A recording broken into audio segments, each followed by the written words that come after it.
The market square was alive with chatter and the scent of roasted plantains. Women balanced baskets on their heads, traders shouted about their goods, and children ran barefoot through the dust. Then, a piercing laugh cut through the air. Haman stood in the middle of the square, barefoot, his hair wild like a bird's nest. His once proud shoulders sagged, his fine clothes now rags barely hanging onto his body. He spun in circles, clapping his hands and muttering. Then, suddenly, he stopped. His eyes, once sharp and filled with confidence, now darted around like a trapped animal's. His gaze landed on Obi, the wealthy merchant's son. "You," Haman pointed a shaky finger. His voice, though cracked, was loud enough to silence the crowd. "Your father? He will not see the sunrise." Gasps rippled through the crowd. Obi's face drained of color. "What nonsense is this?" he shouted, but his voice trembled. Haman only laughed, throwing his head back, his laughter echoing through the village like a mad spirit's cry. That night, the merchant sat in his compound, tearing into a plate of bushmeat. A bone lodged in his throat. He clutched his neck, eyes bulging. His wives screamed, but by the time they reached him, he was gone. By morning, the village buzzed with fear. Haman had seen it. The man they once called the most handsome in the land was now a lunatic who spoke the future. And when Princess Beauty heard of him, she knew she had to see him. Before madness claimed him, Haman was the pride of the village. His skin was dark and smooth, his muscles firm from years of working his father's palm wine and bushmeat business. His smile was enough to make a woman forget her own name. His laughter, a song that made hearts race. And the women, oh the women, they worshipped him. "Haman, let me cook for you," one would plead. "No, I will wash his clothes," another would argue. Each morning, his compound was filled with women, scrubbing the floors, sweeping the sand, cooking soups so rich the smell alone could make a man weak. And what did Haman do? He sat in his wooden chair, sipping palm wine, amused. He never promised anyone anything, never begged, never chased. Until she came. Princess Beauty had just returned from the city, and when she first laid eyes on Haman, her heart stopped. "Who is that?" she whispered to her maid. The maid scoffed. "That is Haman. Every woman in this village has tried to claim him, but he belongs to no one." The princess narrowed her eyes. "Is he a player?" The maid smirked. "He has had them all." The princess clenched her fists. Something inside her refused to believe that. That night, she lay awake. Haman's face haunted her mind. His confidence, his quiet power, it pulled at her in a way no prince ever had. By dawn, she made a decision. She dressed in a simple wrapper, smeared a little ash on her face, and walked barefoot like any village girl. No royal jewels, no servants. She arrived at Haman's compound, expecting to find him alone, but instead she saw 5 women, one stirring a pot of yam porridge, another scrubbing his doorstep, another washing his clothes. She swallowed hard. She had never lifted a finger in her life, but if she wanted Haman's attention, she had to be different. "Hello, Haman," she said, her voice smooth like honey. "It's nice to finally meet the man the whole village talks about." Haman looked up, his gaze unreadable. For the first time, a woman had approached him without a pot, a broom, or a bucket of water. And that made him laugh. "Who are you?" he asked, amused. "I am just a farmer's daughter," she lied, flashing a mysterious smile. Haman's eyes flickered to the gold bracelet on her wrist. That was no farmer's bracelet. But he only chuckled and took another sip of his drink. To him, she was just another village girl. But to her, this was only the beginning. Haman didn't think much of the mysterious girl. He had seen too many women try to impress him. She was no different, or so he thought. Days passed, and the princess kept coming back. Unlike the others, she didn't bring food or fetch water. She only talked. One evening, as the sun bled into the horizon, she found him sitting under the big mango tree, slicing bushmeat. "You never asked me my name," she said, sitting beside him. Haman smirked, not looking up. "Does it matter?" she chuckled. "It does if I want you to remember me." Haman looked at her then, his knife pausing midair. For the first time, he noticed the way her deep brown eyes held something different. Something hidden. "And what should I call you?" he asked. She smiled. "Call me Beauty." Haman nodded and went back to slicing his meat. The next day, someone else came to the village. Someone who would change everything. A woman from the city. She arrived in a small, dusty car, stepping out in high heels that sank into the sand. Her skin glowed, her curves made men swallow hard, and her perfume, it carried through the air like magic. She was a corper, a teacher sent by the government. And the moment Haman saw her, he forgot every other woman in the world. Haman had never chased a woman before. But this corper? She was different. The first time he spoke to her, she laughed in a way that made his chest tighten.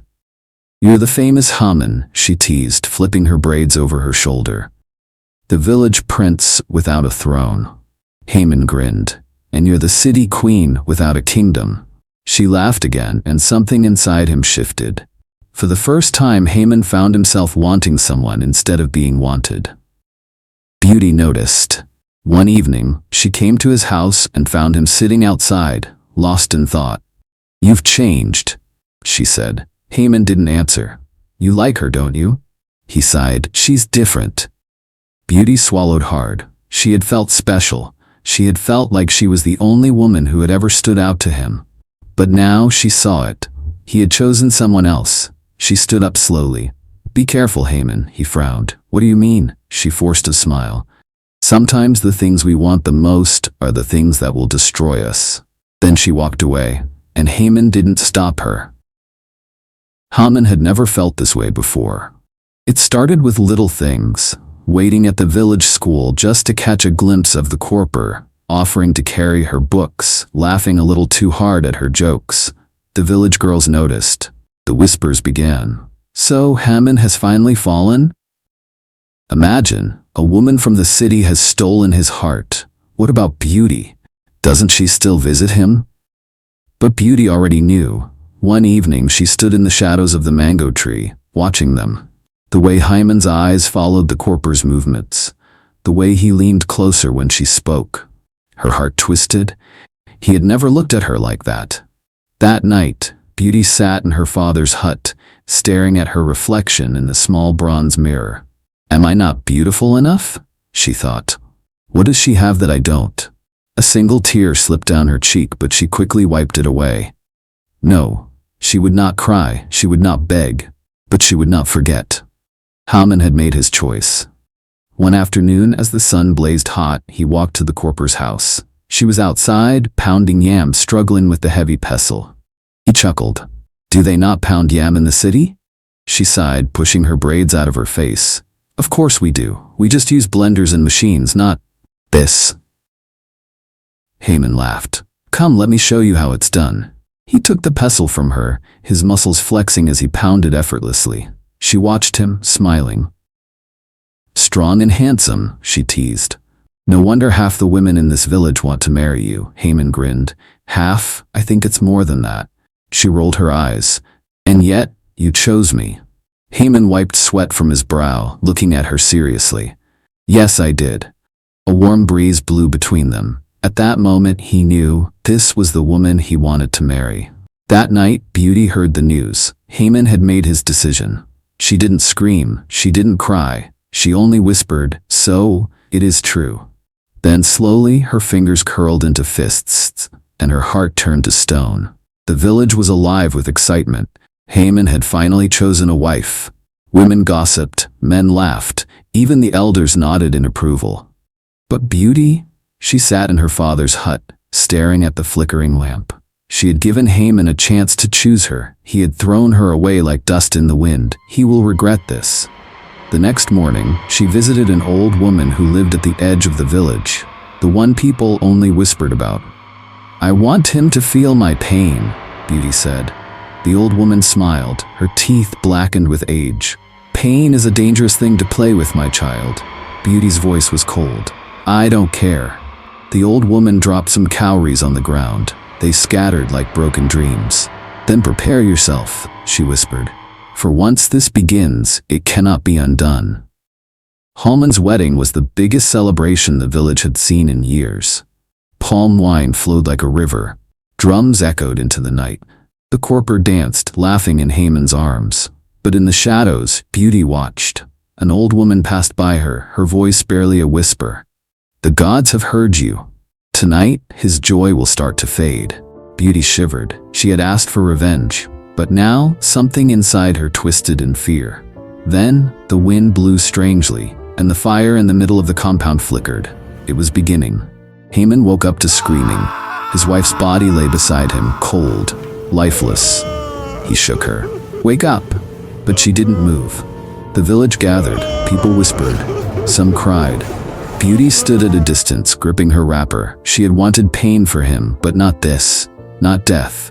Haman fell to the ground, gripping his head. Then he began to laugh. A long, hollow laugh that sent chills through the crowd. The laughter of a man who had lost his mind. Days passed. Haman wandered the village, barefoot, his hair wild. He spoke in riddles. He stared at the sky. He laughed when nothing was funny. "He's mad," the villagers whispered. "The gods have cursed him." Beauty stayed in her hut, avoiding his gaze. But one evening, as she passed the market, she heard him speaking. "Ask me of tomorrow, and I shall tell you," Haman shouted. The crowd laughed. Then a man asked, "Will it rain tomorrow?" Haman blinked. Then in a clear voice he said, "No, but in 3 days a storm will come."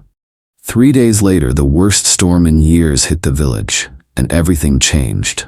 At first, no one believed Haman. A madman predicting the future, they laughed. But then, things started happening. A trader asked, "Will my goods sell tomorrow?"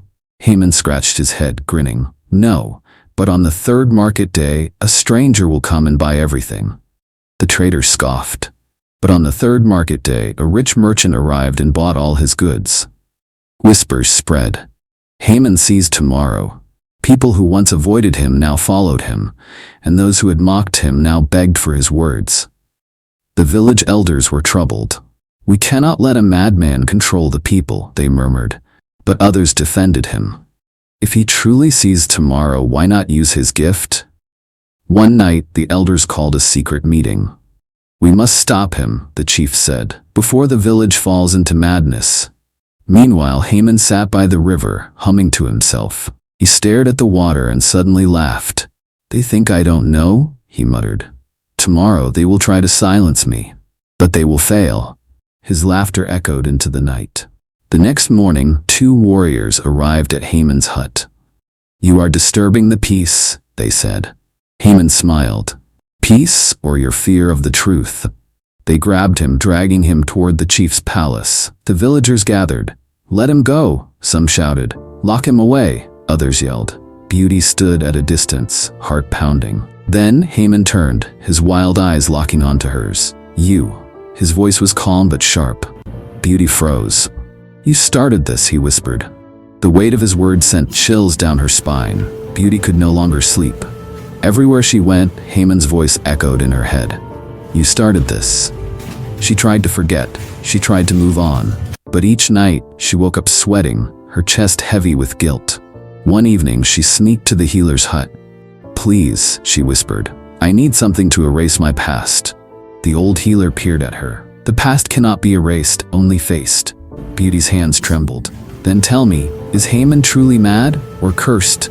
The healer's eyes darkened, both. And Beauty knew her nightmare was just beginning. The chief stood before the village. "Haman must prove his gift," he declared. The crowd murmured. A hunter stepped forward. "Tell me, madman, will I catch anything tomorrow?"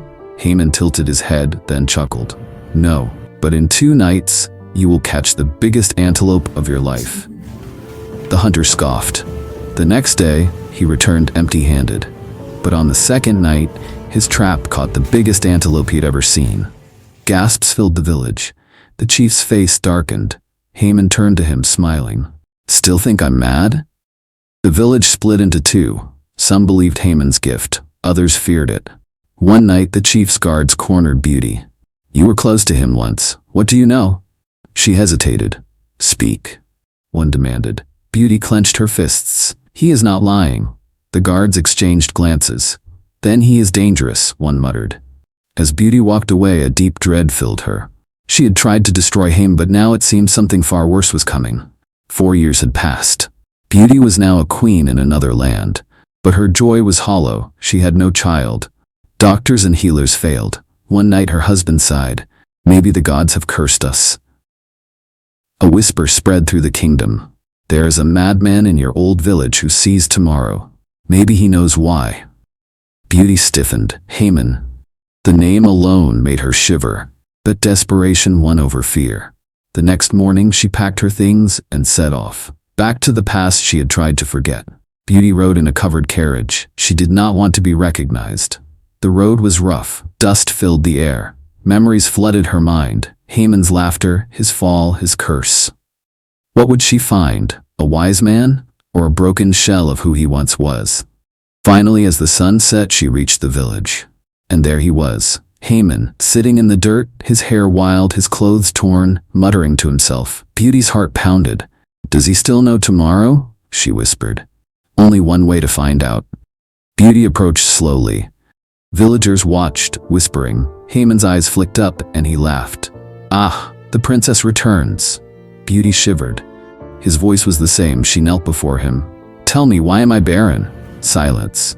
Then Haman's eyes darkened. "Because of the debt you owe." The words hit her like thunder. "What debt?" she gasped. Haman leaned closer. "You cursed me, and now that curse has chained your womb shut." Tears filled Beauty's eyes. Had she done this to herself? Beauty sobbed. "Tell me how to fix this." Haman's lips curled into a sad smile. "You must do what you failed to do before. Beg for forgiveness." Her pride fought her, but her heart ached for a child. Trembling, she placed her forehead in the dust. "Haman, I was wrong. Forgive me." The villagers gasped. Haman closed his eyes. A deep breath filled his lungs. Then something shifted. His madness faded. His mind cleared. And for the first time in years, Haman was sane. Beauty looked up and gasped. Haman's face had changed. The madness was gone, but so was the fire in his eyes. "Your debt is paid," he said. Beauty felt something in her stomach twist, a warmth, a life. Tears streamed down her face. "Thank you," she whispered. Haman nodded. "Go, live your tomorrow." Beauty turned to leave. But before she stepped away, she asked, "What about you?" Haman smiled. "My tomorrow is finally here." Months later, a messenger arrived at Beauty's palace. She had given birth to a son, but the news that broke her heart? Haman had disappeared. Some said he went into the mountains. Some said he walked into the river and never returned. No one truly knew, but his story lived on.